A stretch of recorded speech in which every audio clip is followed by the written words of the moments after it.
بسم اللہ الرحمن الرحیم۔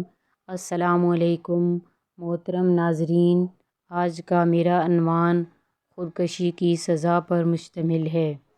رسول اللہ صلی اللہ علیہ وسلم نے فرمایا، تم سے پہلے جو لوگ گزرے ہیں ان میں ایک آدمی تھا جس کے بدن پر کوئی پھوڑا وغیرہ نکل آیا تھا۔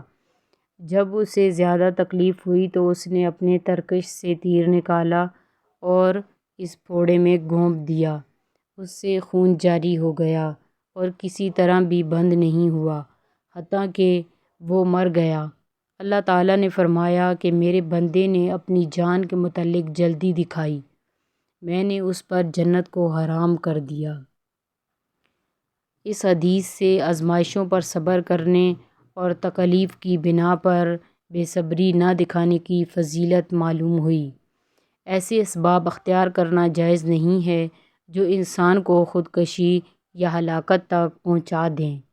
معلوم ہوا کہ انسان کو اپنے افعال و حرکات میں ایک گناہ اختیار حاصل ہے۔ جزاک اللہ۔